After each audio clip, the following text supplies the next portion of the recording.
Il y a 2 semaines, je vous avais fait une vidéo sur mes prédictions en Coupe d'Europe et je vous avais mis un petit Google Forms pour que vous me donniez vos prédictions. Et j'ai eu quand même pas mal de réponses et du coup j'ai décidé d'en sélectionner 15 et de réagir à vos prédictions.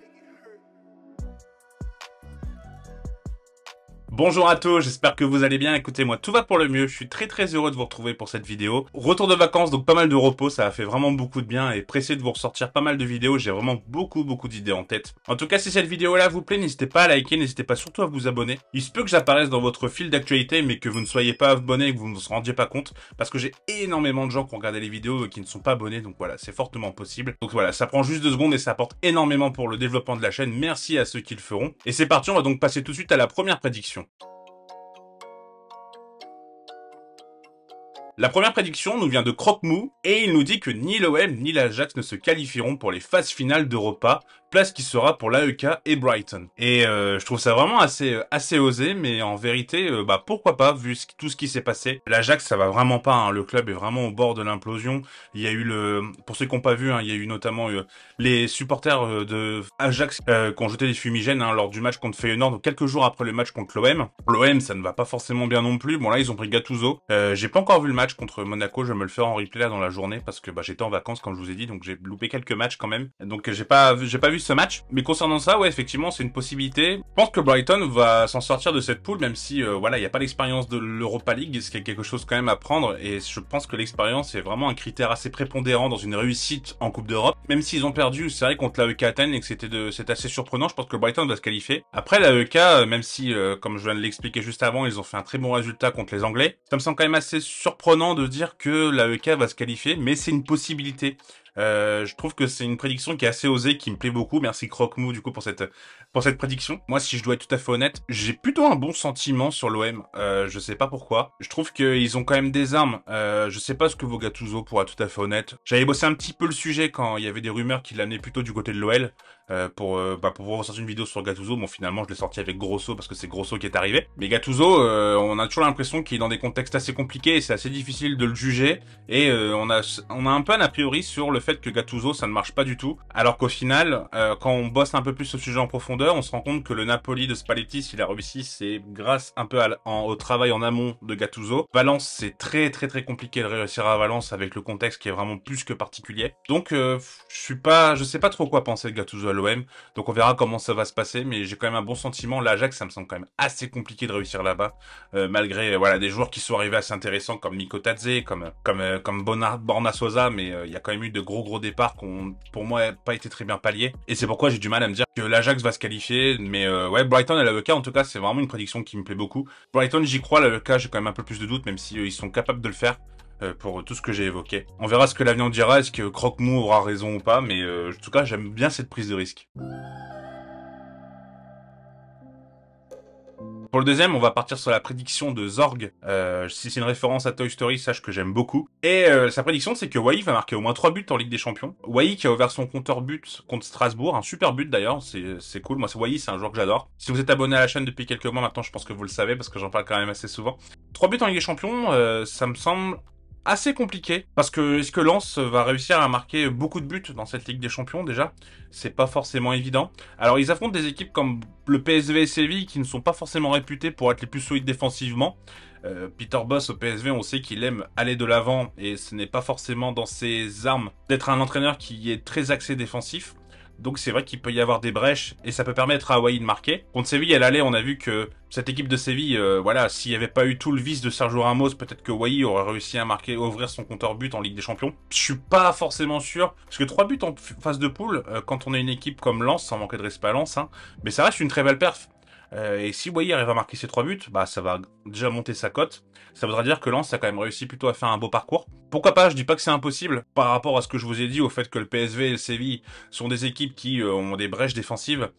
Mais ça me semble quand même assez compliqué, honnêtement. S'il marque 2 buts, pour moi, ce sera déjà une belle perf.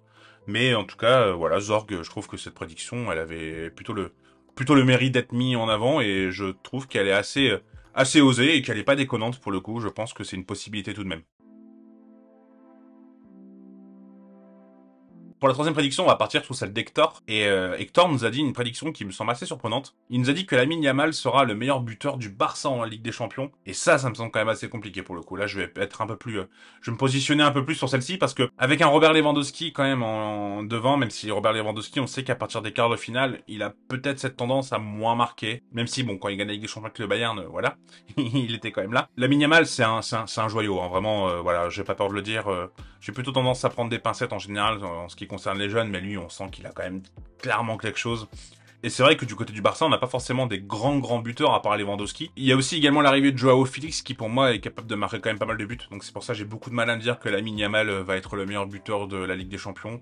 Par contre, être peut-être le meilleur espoir, peut-être être le meilleur jeune. Ouais, il va sûrement avoir un impact sur le Barça, c'est une certitude. Même si avec Joao Félix, peut-être que Rafinha aura un peu de temps de jeu. Je trouve que Ferran Torres...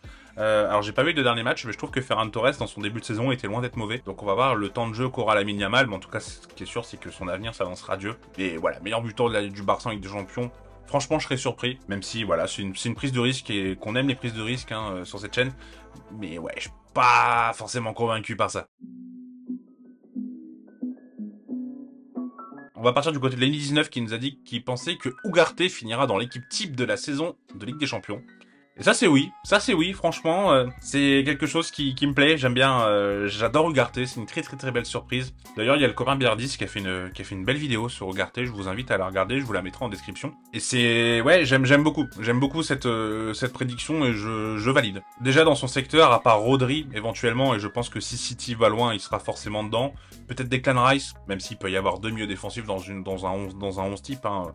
On a déjà bien vu des 11 types avec 4 ou 5 attaquants, donc tout est possible avec l'UEFA. Mais ouais, Rodri, Declan Rice, je dois avouer que je vois pas forcément d'autres joueurs être capables d'être dans l'équipe type, donc pourquoi pas Ugarte, ça voudrait dire que le PSG va au moins en demi, ce que moi j'avais mis dans mes prédictions, même si c'est vrai que le PSG perd des points peut-être bêtement en Ligue 1, mais je pense que ça aura pas forcément d'impact sur la Ligue des Champions. Et je vois le PSG quand même aller relativement loin, donc voir Ugarte être dans l'équipe type, ça me semble loin d'être déconnant, et ouais, je valide moi cette prédiction, et je pense que tu as raison, ça se fera.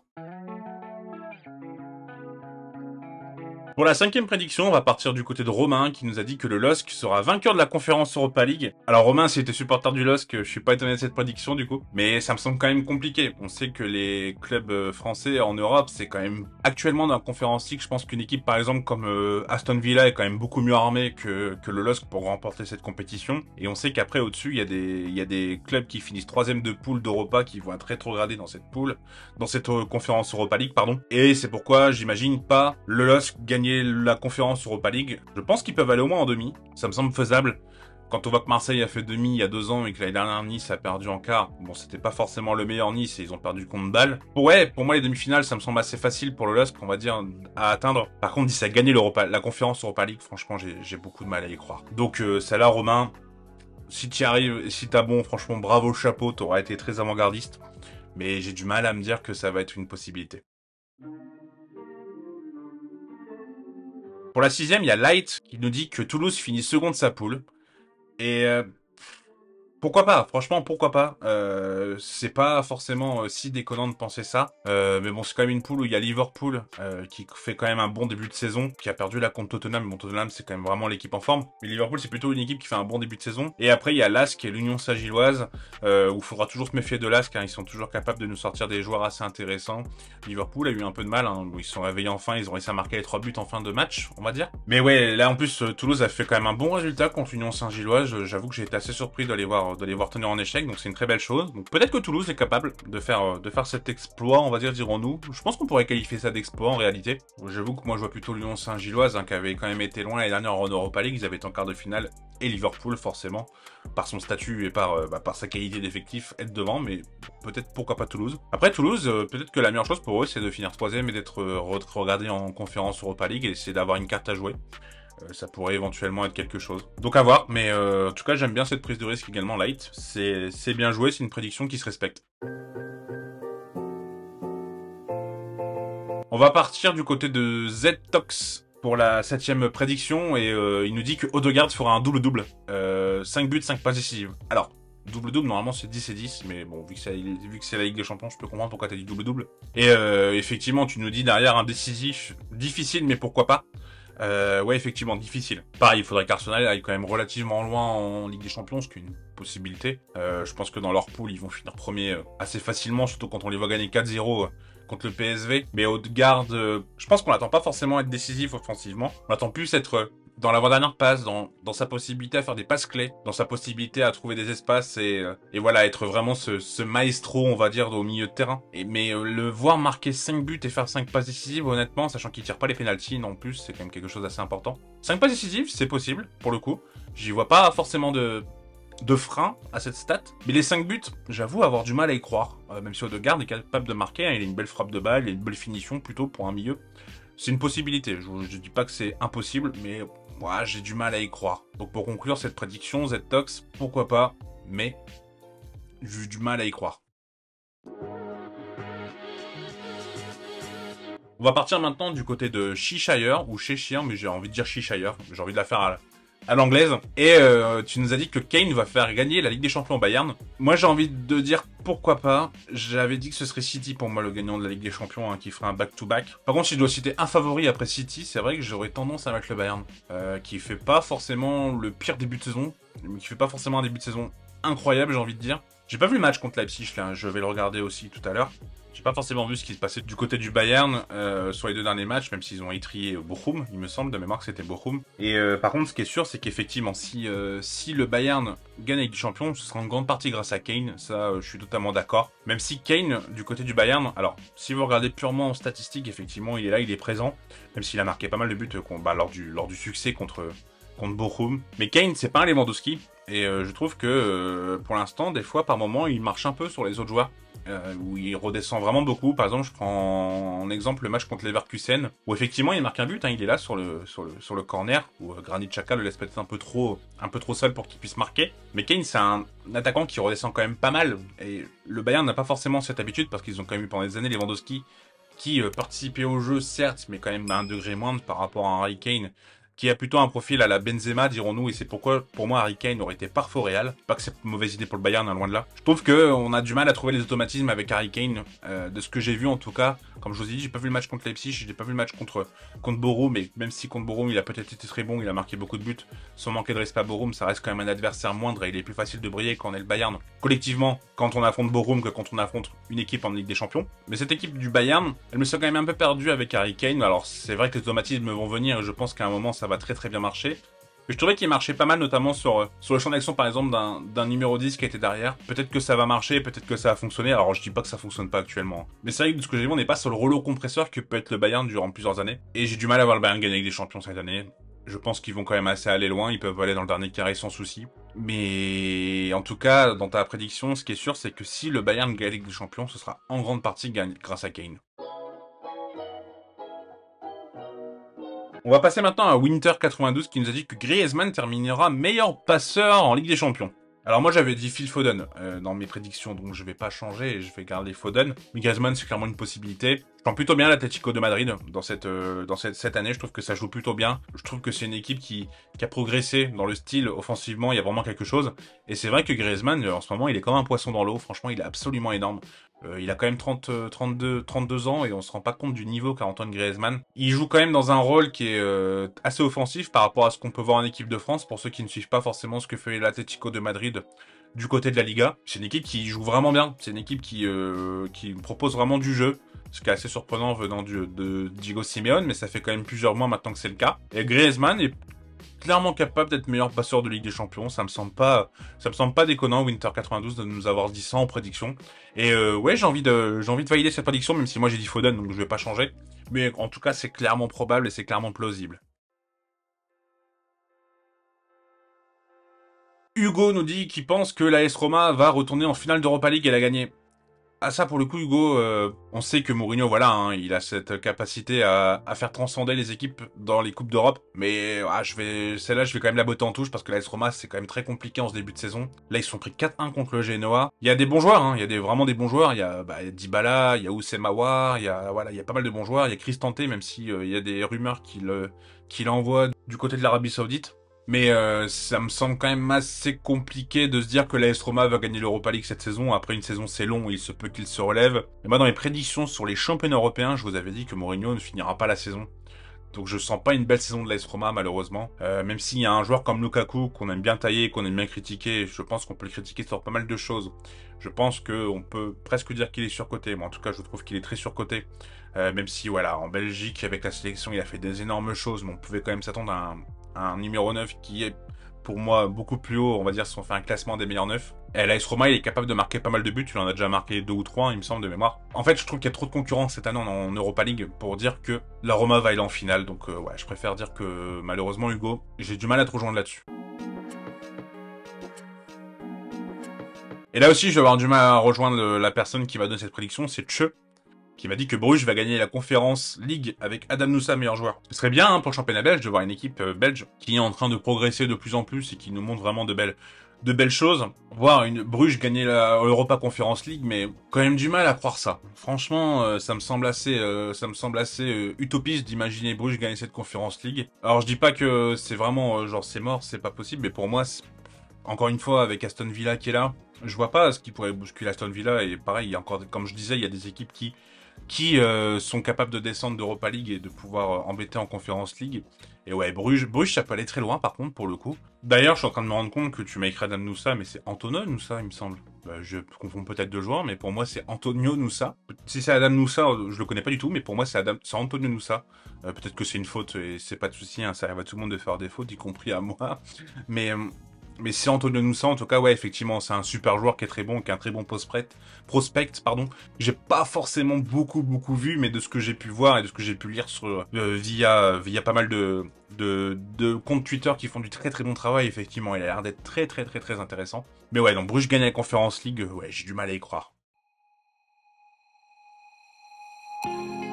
Il y a Julien qui nous dit que le LOSC aura minimum 6 points à l'extérieur. Et pourquoi pas, c'est assez osé, mais pourquoi pas. En fait, ils ont pas des gros adversaires, je trouve. Klaksvik, le champion ou je sais pas quoi, d'Il Féroé. En fait, Klaksvik, je pense que c'est pas un déplacement qui est censé être difficile, normalement. Sauf que vu qu'on est un club français et qu'on sait pas se déplacer, oui, ça va être difficile. On a cette capacité quand on est un club français à perdre des points dans des déplacements qui sont normalement à notre portée. C'est assez flagrant. Et quand je les vois avoir eu du mal avec Rijeka, par exemple, lors du barrage, même si voilà, ils ont quand même réussi à se qualifier, bah j'ai du mal à me dire que le LOSC va faire 6 points, donc 2 victoires contre Klaksvik, contre Ljubljana en Slovénie et Bratislava en Slovaquie. Mais pourquoi pas, franchement pourquoi pas. Moi, je les vois avoir plutôt 4 ou 5 points. Déjà 5 points, s'ils arrivent à ne pas perdre sur les 3 matchs, ce serait une belle chose. Normalement, c'est à leur portée, hein. Sportivement, il devrait pas y avoir de soucis, mais comme je l'ai dit, déjà le LOSC a un gros problème depuis plusieurs années, c'est qu'ils arrivent à se créer des occasions, mais ils finissent pas toujours, et ça, c'est problématique. Donc, dans un match extérieur d'Europe, ça peut clairement causer problème. On sait aussi que les petits clubs comme ça vont avoir tendance à vouloir se transcender, et puis encore une fois, les clubs français, c'est une généralité, mais malheureusement, c'est vrai, on a du mal à se déplacer dans des matchs qui sont normalement où on est grand favori, même si c'est un match extérieur. On a un peu cette peur à se dire que, ah ouais, c'est à l'extérieur, ça va être difficile, c'est jeudi soir, nanani, mais non, en fait, je sais pas pourquoi les autres clubs y arrivent et pas les clubs français. Et ça, c'est problématique, et je pense que c'est un problème de mentalité française, même si le LOSC est entraîné par Paulo Fonseca, et c'est vrai que lui, il a tendance à avoir cette culture de la gagne, j'ai envie de dire. Ça me semble quand même compliqué d'avoir les 6 points, alors que pourtant ça devrait être assez simple. Parce qu'on a beau me dire que ouais, mais attention que Klaksvik, ça joue bien, ça reste au championnat différent et pas manquer de respect, mais voilà. Mais oui, effectivement, c'est très probable que je dis le LOSC ne gagne pas en Île Féroé. Et clairement, c'est une anomalie. C'est pas ne pas manquer de respect, en fait, c'est des championnats qui essaient de se développer et c'est très bien. Mais quand on se dit 5e championnat européen, même si quand on dit 5e championnat européen, en fait, c'est pas que sportif. On dit que la France est champion européen, j'ai bien envie d'entendre que le Portugal est meilleur et tout. Il n'y a aucun problème, vous pensez ce que vous voulez. Mais en fait, surtout d'un point de vue économique, on est une force, on a un championnat qui est quand même bien mieux économiquement par rapport au Portugal ou par rapport aux Pays-Bas, notamment mené par le PSG, je veux bien entendre, mais pas que. Il y a quand même CVC qui a investi de l'argent, les droits télé sont quand même beaucoup plus intéressants également dans le championnat français par rapport à des championnats néerlandais ou des championnats portugais. Mais c'est vrai que le LOSC, bah voilà, quand on est une stature de 5e championnat, on ne doit pas être que le 5e championnat d'un point de vue économique, on doit aussi voilà, être bon sportivement. Mais c'est vrai qu'on a tendance à être un peu un géant en pied d'argile, j'ai envie de dire. Et c'est problématique pour la réussite des clubs français en Europe. Donc voilà. Julien, pour conclure ta prédiction, je pense que le LOSC aura pas 6 points minimum. Ils auront peut-être 6 points, mais pas minimum. Bon, après, ça répond à ta prédiction. Mais je les vois plutôt, malheureusement, avoir 4 ou 5 points. Encore Julien qui nous a dit que Leverkusen ira en finale d'Europa League, et ça là pour le coup j'y crois beaucoup plus. Bon, c'est un peu à la mode en ce moment de dire que les Leverkusen travaillent très très bien. Moi ça fait quand même quelques années que je dis que ça marche bien du côté de Leverkusen avant Xabi Alonso. C'est un club qui bosse bien depuis plusieurs années, mais c'est vrai que il y a eu des entraîneurs qui ont plus ou moins réussi.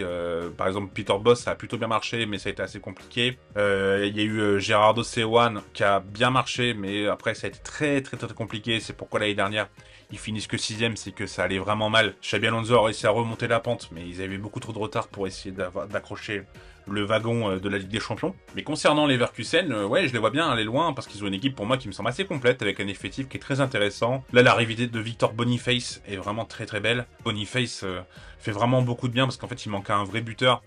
Patrick Schick avait été bon dans les années précédentes, mais ça a été assez compliqué l'année dernière et je pense que ça restera compliqué. C'est le problème de Patrick Schick, c'est sa régularité. C'est dommage parce que quand il est fort, il est vraiment au-dessus. Adam Le Sec, pour l'instant, qui reste un prospect assez jeune tchèque, a un peu de mal à s'installer. Azmoun, ça a été un flop, très clairement. Et c'est vrai que Boniface, il fait vraiment beaucoup de bien à finir les actions. Il y a également le retour de Florian Wirtz, qui revient des croisés. Et on a l'impression qu'il a jamais été blessé et c'est assez fort qu'il est capable de faire dans cette équipe. On a une défense qui est plutôt bonne, qui est plutôt compacte, qui est plutôt solide par rapport à ce qu'on a pu voir justement au début d'année dernière. Alors c'était des joueurs qui étaient très bons, que ce soit Jonathan Tah, que ce soit Odilon Kosunu, que ce soit d'autres défenseurs centraux, Edmond Tapsoba que j'ai oublié, pardon. Mais on avait cette équipe de Leverkusen qui avait un peu de mal à être solide défensivement, et là c'est le cas. J'ai oublié également de parler de Granit Xhaka qui pour moi apporte énormément à cette équipe de Leverkusen d'un point de vue transition et d'un point de vue leadership. Même si c'est vrai qu'il y avait Andrich qui était pas un mauvais joueur, mais je trouve que Xhaka il apporte vraiment quelque chose de plus. Et on voit toute son intelligence tactique du côté de Leverkusen. Donc ouais, j'ai bien envie de croire à Leverkusen. Elle est en finale d'Europa League. Je valide ta prédiction, Julien. Il y a Mohamed qui nous dit pour l'avant-dernière prédiction que l'AC Milan va atteindre les quarts de finale de la Ligue des Champions. J'ai envie de te dire d'un point de vue tout simplement, si on n'avait pas forcément poussé l'analyse, j'avais envie de te dire que oui. Alors après une analyse quand on parle de prédiction, faut prendre des pincettes, on s'entend très clairement. Mais déjà faut qu'ils sortent des poules, parce que c'est une poule où il y a le PSG, le Newcastle et le Borussia Dortmund. Je pense que pour moi ils sortiront. Ce sera pas forcément simple, mais pour moi ils sortiront. Mais le truc c'est que je les vois plutôt être deuxième de cette poule. Je vois le PSG premier, c'est ce que j'avais dans les prédictions. En fait quand on est deuxième de poule, c'est pas forcément simple d'avoir un adversaire à sa portée. Et même si l'effectif est très bon, mais par exemple la défaite contre l'Inter, franchement ils se sont fait assez balader, c'est assez surprenant. Même si à part ça, l'AC Milan se porte très bien, mais je sais pas, une très très grande confiance en Pioli. Je sais que quelqu'un en commentaire, je sais plus le nom, mais je pense qu'il se reconnaîtra parce qu'il apparaît assez souvent dans les commentaires. Et merci à toi d'ailleurs si tu te reconnais, qui m'a dit ouais que j'étais dur avec Pioli. Et moi, je suis pas fan de Pioli, j'avoue, je suis désolé, mais je suis pas fan de ce qu'il propose. Je vois quand même assez de matchs de l'AC Milan et je trouve que, franchement, il pourrait faire beaucoup mieux avec le matériel qui est en place. Même si là, actuellement, ils sont très très bien placés en Serie A et que ça va très bien. Ça pourrait quand même être encore mieux dans le jeu et je pense qu'on pourrait encore avoir plus cette impression de machine. Et c'est pas forcément ce qu'on voit avec l'AC Milan et c'est assez dommage. Mais en tout cas, est-ce que le AC Milan est capable d'aller en quart de finale des champions? Très clairement. Je vois pas forcément de problème, mais encore une fois, s'ils finissent deuxième de poule, ou s'ils sortent de la poule, déjà c'est quand même pas mal. S'ils finissent deuxième de poule comme j'ai l'impression que ça va être, et comme la tendance qui me semble se dégager de cette poule, ça va toujours être dur, s'ils se tapent un Real Madrid, s'ils se tapent un Manchester City, s'ils se tapent un Bayern, ça me semble compliqué quand même de sortir de ce huitième de finale, mais pourquoi pas, il y a des joueurs qui sont intéressants. En tout cas, Mohamed, ça me semble pas déconnant d'avoir dit cette prédiction. Et pour la dernière prédiction, c'est Titouan Le Sommer qui nous dit « Je pense que Harvey Elliott, jeune prodige de Liverpool, va mettre au moins 8 buts lors de la phase de groupe en Europa. » Ça, Titouan, je veux pas être méchant, mais ça me semble quand même très très compliqué. Harvey Elliott qui est un ailier, mais qui se retrouve numéro 8 un peu trop souvent, et c'est pas forcément son style. Et le 20 marquait 8 buts en phase de groupe en Europa. Déjà en Europa total, ça me semble compliqué. Mais là, le voir marquer en phase de groupe 8 buts, ouais, ça me semble... Ça a été optimiste à Titouan. Franchement, c'est un joueur que j'adore. Harvey Elliott, on en avait parlé sur la chaîne, sur les jeunes assurés en Europe. Mais ouais, je devrais pas marquer les buts, franchement. Je vais être assez bref sur cette prédiction. Mais franchement, si ça arrive, Titouan, bravo à toi. Parce que je pense que même tu peux essayer de jouer au loto. Parce que c'est très très osé. Mais bon, après t'as le droit d'avoir tes prédictions, t'as le droit d'avoir ton avis, et moi j'aime bien qu'on se mouille. Je préfère ce genre de prédiction que Manchester City, champion d'Angleterre, bah bravo. Mais ouais, ça me semble quand même très très compliqué. J'espère que la vidéo vous aura plu. Écoutez, moi j'ai pris beaucoup de plaisir à réagir à vos prédictions. Encore merci d'avoir mis autant de prédictions dans dans Google Forms, ça me permet de pouvoir parler un peu avec vous, de pouvoir échanger un peu avec vous et de pouvoir réagir un peu à ce que vous pensez. Donc c'est un format qui me plaît énormément. En tout cas, si la vidéo vous plaît, n'hésitez pas à liker, n'hésitez pas à vous abonner, c'est vraiment important pour le référencement. La chaîne commence à évoluer pas mal au niveau des vues, mais au niveau d'abonnés, on stagne un peu. Donc voilà, si ça vous plaît, n'hésitez pas à partager également autour de vous. On se retrouve vendredi, on parlera du Stade Brestois. On va faire une petite vidéo sur cette équipe qui surprend assez d'un point de vue classement. Et voilà, ce sera l'occasion de pouvoir parler du Stade Brestois, on l'a pas forcément fait sur la chaîne. En tout cas, je vous souhaite une bonne vidéo, une bonne soirée en fonction alors où vous regardez la vidéo. Prenez soin de vous et à bientôt. Tchuss!